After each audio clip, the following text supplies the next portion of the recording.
اعوذ باللہ من الشیطان الرجیم بسم اللہ الرحمن الرحیم۔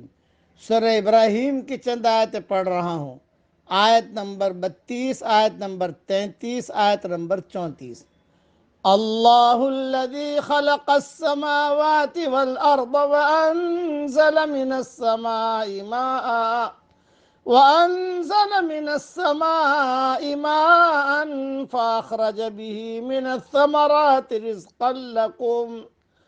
اللہ وہ ہے جس نے آسمان اور زمین بنائے اور آسمان سے پانی اتارا، پھر اس سے مختلف پھل نکالے تمہاری روزی کے لیے۔ وَسَخَّرَ لَكُمُ الْفُلْكَ لِتَجْرِيَ فِي الْبَحْرِ بِأَمْرِهِ، اور کشتی کو تمہارے لیے تابع کر دیا کہ سمندر میں اس کے حکم سے چلے۔ وَسَخَّرَ لَكُمُ الْأَنْهَارَ، اور اس نے دریاؤں کو تمہارے لیے تابع کر دیا۔ وَسَخَّرَ لَكُمُ الشَّمْسَ وَالْقَمَرَ دَائِبَيْنِ، اور اس نے سورج اور چاند کو تمہارے لیے تابع کر دیا کہ برابر چلے جا رہے ہیں۔ وَسَخَّرَ لَكُمُ اللَّيْلَ وَالنَّهَارَ، اور اس نے رات اور دن کو تمہارے لیے تابع کر دیا۔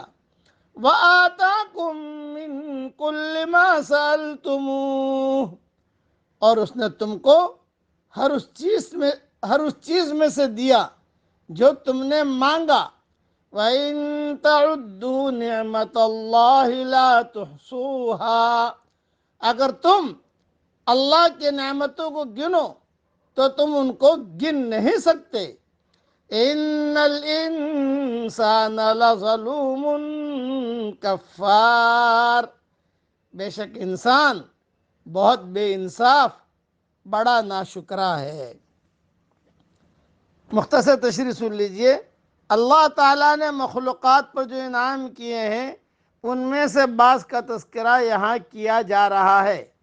فرمایا آسمان کو چھت اور زمین کو بچھونا بنایا، آسمان سے بارش نازل فرما کر مختلف قسم کے درخت اور فصلیں اگائیں جن میں لذت اور قوت کے لیے میوے اور فروٹ بھی ہیں، اور انواع اور اقسام کے غلے بھی جن کے رنگ اور شکلیں بھی ایک دوسرے سے مختلف ہیں، اور ذائقے، خوشبو اور فوائد بھی مختلف ہیں۔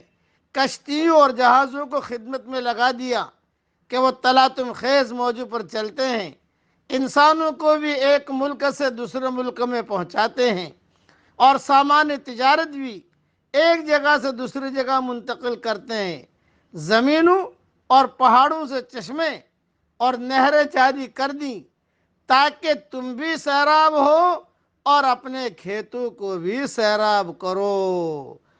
اللہم لک الحمد و لک الشکر، پڑھیے میرے ساتھ۔ یا رب لک الحمد کما ینبغی لجلال وجہک وعظیم سلطانک۔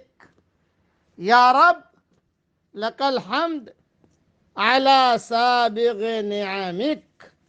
بس اللہ کا شکر ادا کرنا چاہیے۔ روزانہ پھل کھاتے ہیں، سیب کھاتے ہیں، رات اور دن دیکھتے ہیں، سورج آ رہا ہے جا رہا ہے، سوچا کرو کہ اللہ تعالیٰ کے انعامات ہیں، اس انعامات کی آدمی قدر کرے۔ آخر میں ایک ہی نصیحت کرتا ہوں، آخرت میں وہی آدمی سہارا پائے گا جس نے دنیا میں خدا کا سہارا پکڑا ہو۔ آخرت میں وہی آدمی چھٹکارا حاصل کرے گا جس نے دنیا میں اس کے خاطر اپنے دائیں بائیں خرچ کیا ہو۔ جو لوگ دنیا میں ایسا نہ کر سکے وہ آخرت میں سہارا کے لیے دوڑیں گے، مگر وہاں وہ کوئی سہارا نہ پائیں گے۔